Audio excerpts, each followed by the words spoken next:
BJP की जीत नहीं है, वहाँ पर एक परिवर्तन के वजह से उनको वोट दिया गया और उन्होंने जो अपने गठबंधन में वहाँ की पार्टियों को शामिल किया, उसके वजह से उनकी जीत सुनिश्चित हुई।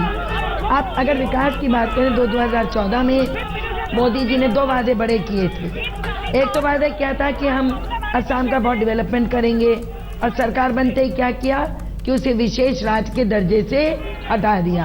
जो 90-10 में 90% और 10% में विकास होता था वो रुक गया। दूसरी बात उन्होंने कही थी कि हम जो इलीगल इमिग्रेंट्स हैं बांग्लादेशी, इनको हम दीदी थैंक यू बोलिए माइक में। आप उससे बात करेंगी। ये जायजा ले रही है बाहर की स्थिति का, लोगों से जाकर हाथ मिलाया है, लोग जो कि ममता बनर्जी जिंदाबाद के नारे लगा रहे हैं और ममता बनर्जी की टीम के जो बड़े चेहरे हैं, डेविड ओब्रायन, दूसरे नेता, ये सभी लोग मौजूद हैं। David, can I have a word? Just one word. Congratulations. Thank you. Are the results Thank you. overwhelming? Are they much satisfying? See, today's win actually is a bigger win than 2011. Right. With this win, I think Mamata Banerjee achieves political immortality in Bengal. And Mahamati Manush was your slogan last time. What is the objective going to be this time? The biggest winner today are the people of Bengal. Well, many congratulations again. What time will Didi be speaking to the press? Okay, so Mamata Banerjee कुछ देर में जो है लोगों से बात करेंगी यहाँ कालीघाट में। वीडियो जर्नलिस्ट प्रवीर उच्छवास के साथ स्मिता शर्मा, आज तक। योगेंद्र जी, ये ममता बनर्जी के लिए बहुत बड़ी जीत है, लेकिन बहुत बड़ी हार या 2011 से भी बड़ी हार लेफ्ट के लिए भी है। दोनों ही बातें सही। व्यक्तिगत रूप से ममता बनर्जी के लिए बहुत बड़ी जीत है, इससे राष्ट्रीय राजनीति में उनका कद बेहतर होता है और जाहिर है प्रधानमंत्री ने उनको ट्वीट किया है क्योंकि राज्यसभा से संबंध है इसका।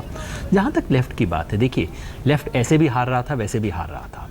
लेफ्ट के पास 2 चॉइस थे, कांग्रेस के साथ मिल के अपनी हार का फासला थोड़ा सा घटा ले या खड़े हो अपने मैदान में लंबी लड़ाई की तैयारी करें। और लेफ्ट ने जो किया अंततः उससे दोनों का नुकसान हुआ, ना तो माया मिली ना राम, ना तो उनकी कोई सीट बहुत ज़्यादा बढ़ी है।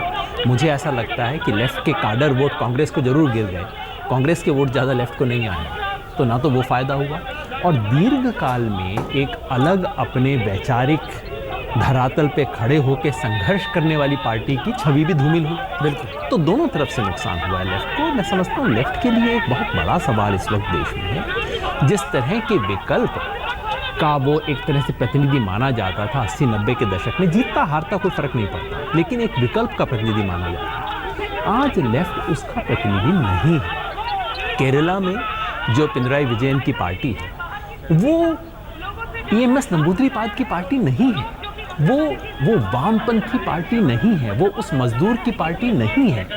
और बंगाल में जो पार्टी हार रही है वो प्रमोद दास गुप्ता की पार्टी नहीं है, वो जो बरगा ऑपरेशन बरगा वाली पार्टी नहीं है। ये बिल्कुल एक सामान्य दूसरी पार्टियों जैसी एक पार्टी खड़ी हो गई है। सबसे बड़ा जिससे हम तुरंत लौट रहे हैं, हम 1 मिनट के लिए सिर्फ ब्रेक ले रहे हैं। ये बताते हुए बड़ा महत्वपूर्ण विषय आपने उठा दिया है, क्योंकि प्रकाश करात के बाद सुरजीत फार्मूले को लेकर चलने वाले येचुरी का गठबंधन की थ्योरी और इन सब के बीच अब विचारधारा का संकट वह भी खत्म हो जाना। हम तुरंत लौट रहे हैं, 1 मिनट के लिए ब्रेक ले रहे हैं, तुरंत आते हैं।